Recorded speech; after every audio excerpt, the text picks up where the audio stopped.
I've always had an interest in wildlife. When I was young, I used to spend hours just walking around the farm looking out for rare and unusual species of birds. You're here as a custodian of the farm from one generation to another, and it would be very nice to hand it on with more wildlife than you inherited. Our objective when we came here was to try and make this a better place for everybody and everything on it. So we got involved pretty quickly into trying to improve the environment. There's nothing as beautiful as walking in the fields and hearing birdsong. To have that around you is wonderful, and is one of the reasons why I'm trying to do my best to encourage bird life on the farm. I think in the big picture, the Nature Farming Awards are very important to agriculture. For the last 2 or 3 decades, we've had quite bad press, but farmers are aware of their public profile, and they've made great efforts with the help of agri-environment schemes to try and turn this around. Yeah, it was a brilliant experience. I really enjoyed taking part.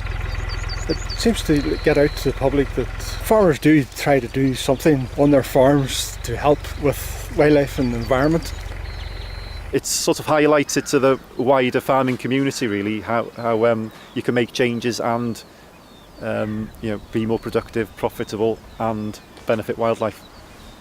Well, since we went into these agri-environmental schemes, we have seen a great increase in, I would say, just about everything. Now, the sort of birds you would see, which we never used to see, for example, are lapwings, curlews too, they come in the spring. By implementing a more sort of mixed farming system, we've introduced new habitats onto the farm really, and it's brought the whole farm alive. Well, I think with what I've been doing on the farm, I've seen more yellowhammers, tree sparrows and finches. We've highlighted areas within this farm that are less productive. There will be field corners where you can't get in very well. We've got poorly drained areas, infertile areas where the sand would just blow away and would drought out in the middle of summer. So it's figuring out what's going to work on your farm, where you can integrate it without sacrificing huge income from commercial cropping and gaining some income from the environmental scheme. The main example, I think, of where we've implemented something that's of benefit to wildlife that's ended up being more profitable is growing the cereals.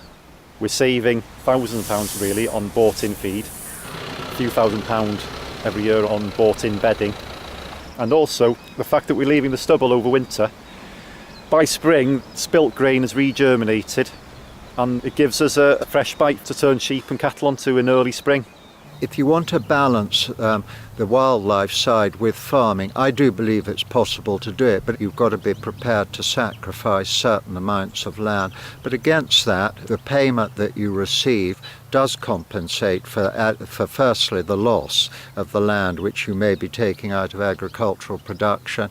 It compensates for the extra time you've got to put into the farm as well. Yeah, I really do truly believe that we can farm productively and have wildlife running side by side. We don't have to have one or the other. By implementing more mixed farming systems, we can produce more food, more sustainably, and be beneficial to biodiversity. If we were to lose the income which we get from the agri-environmental scheme, it would be difficult to make it up other than by increasing our stocking rates, and it would just be almost unthinkable, in my view, to go back to an era where there are no schemes in place. I think if the funding was cut, there'd be some very tough decisions to be made.